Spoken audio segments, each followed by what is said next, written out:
What I think is important about recovery is what I touched on about not being alone. You know, you're not alone, and that this is something that you're gonna need to work on for the rest of your life. Recovery is just about one day at a time. You know, I tell some people, okay, if one day at a time is too overwhelming, take a minute at a time. And then when you get a little stronger, bump it up to 5 minutes. And then when 5 minutes, you're strong enough, bump it up to 15. But don't get overwhelmed because you don't think you can make it 24 hours without using. Just slow down and say, okay, for the next 5 minutes, I'm not gonna use. That's the important thing about recovery. Am I willing to work on myself to figure out what leads me back to drugs, or am I not willing?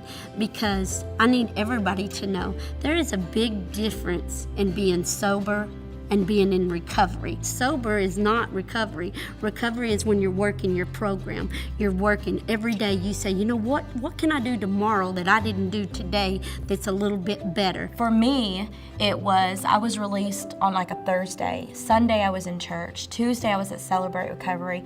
By Wednesday I had already set up weekly Bible studies. When you're in prison, it's so easy to go to the Bible studies, to go to church, to read the Word, to really get down and deep. And when you're at home, there's so many distractions, and the littlest distraction can set you off at any time. So for me, it was important to do what I was doing inside as well as on the outside. And I was able to build healthy relationships with people that had either been through what I had been through and made it to the other side, or people that supported me and knew all my junk. To have the kind of friends that will stop you in your tracks and just pray over you, and you can literally feel that release, for me was powerful.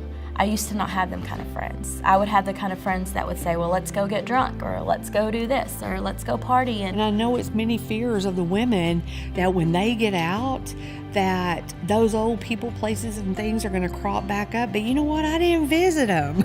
I didn't contact them. I didn't go there. I sought out something new and fresh in my life. And I made new friends who were in recovery, friends who were going places, and I teamed up with people who had things that I wanted for myself in life, like a strong relationship with God, strong relationships with each other, people who were honest, and women of integrity are the people that I started having relationships with, friendships with. You are your 5 people that you surround yourself with. You are them. If you surround yourself with good, you're going to get good. If you surround yourself with bad, you're going to get bad. But I'm in my Word every day. I'm up at 5 o'clock in my Word. I'm in church every time the door is open. I work a program. I work Overcomers. My sponsor, Carla, she's one of my biggest mentors. They're a phone call away. You just have to stay connected. Know where your support groups are. Know where AA, NA, Celebrate Recovery are. Know where you can get some help. There's state-funded facilities out there. I did not realize that there were places that people with no insurance and no money could go for help. You just come in and you get evaluated, and then you get put on a bed list, and every city has one. A good place to start is to call your MHMR, because they will know where it's called an OSAR is, to go and get you a place to go. Find a recovery program. They are everywhere. There's sober living houses that you can get on a list if they have a waiting list. Don't do it just for your kids, or don't do it just for your husband to love you or stop, or whatever. Just do it for you, to go out and find help. Find help and find a power greater than yourself. Everybody has their own higher power, but I know that Jesus is the only way, the truth, and the life. That's what I know. That's like I know my name. I was drunk one night and I cried out to God. I said, God, you said if I called on your name, you would save me. I sobered up miraculously. It was crazy. And so I got into a sober living house. I left my dad's. I got back surrounded by the people I needed to be surrounded by, and got clean and sober. And I just got 4 years sober.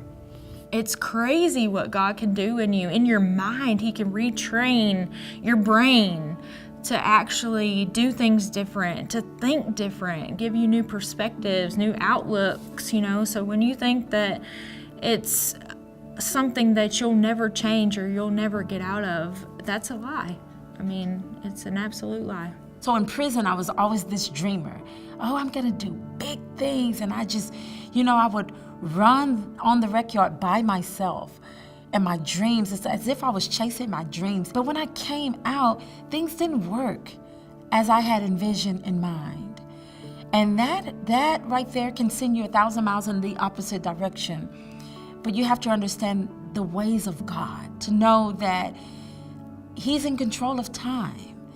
And if it doesn't happen now, it doesn't mean it never will happen. So I had to really, really become anchored in my relationship with God to endure some of the disappointments and the hardships. Well, I think that my story starts out with a lot of mistakes, and those mistakes turned into amazingness. So it's okay to stumble, and it's okay to get back up and love where you're at. When I first got out of prison, my cousin called me up, and he had been to prison, and he said, "Let's party." And I was so nervous and freaked out, and my family was like walking wide circles around me. They didn't know how to act around me, and I just wanted something to feel comfortable, and I knew that that party would.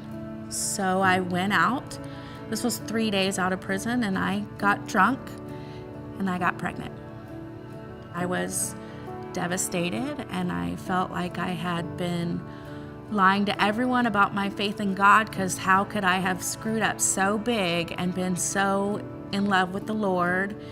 And I thought there was no way that I was going to be able to make a godly life out of what I had just done. People are going to stumble. They may have a minor relapse, or they may have a relapse for a long time, or they may fail when they get out of jail. But the important thing is you stand back up, you dust yourself off, and you go at it again. Because once you go at it again, you're going to get it. It may be on the 10th time, but as long as you keep trying, you're going to get it. It's when you stop trying that nothing good is going to happen for you. The best part about the Lord is that when you fall, you don't have to stay there. God's grace is good. If you are willing and you turn back to Him, or you let Him help you, He will pick you back up, He will dust you off, and He will put you back on the right track and get you on your way. Where people tend to get in trouble and go down the wrong path and stay on the wrong path is when they fall and they stay there. They don't get back up and go back where they need to be. As soon as you realize the error of your ways, get back where you need to be. Get back in your word. Get back with the Lord. Admit your wrongs to someone you trust. It doesn't have to be addiction. It can be anything that you falter in. There's all kinds of areas we struggle. Grief, bitterness is one thing that I've also struggled with. Toward my husband, I was angry, very angry, and that fostered bitterness in my heart. That's probably the main thing that I've struggled with. Being overwhelmed, especially with work or all these classes, it can be very overwhelming. Trying to control it all, do it all myself, and it's a pride issue. It always has been.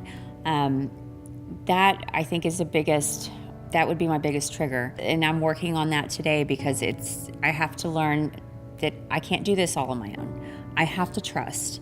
I have to believe that God has something planned for me. But I can't just think that I can do all this on my own. I have to trust and believe that God is right there with me. Anytime I'm going grocery shopping and I see I could just get a bottle of wine and I'll be okay, nobody would know. Yeah, but it's not about what everyone knows. It's about what you know is going to happen and how it's going to affect you, how it's going to affect your relationship with your family, your children that you've worked so hard to come to this point with. And I don't want, I have to keep that in perspective, all of that. I don't want to lose everything again. When is enough enough? When is prison going to be enough for you? When is that going to be your bottom? It's got to be now. That's it.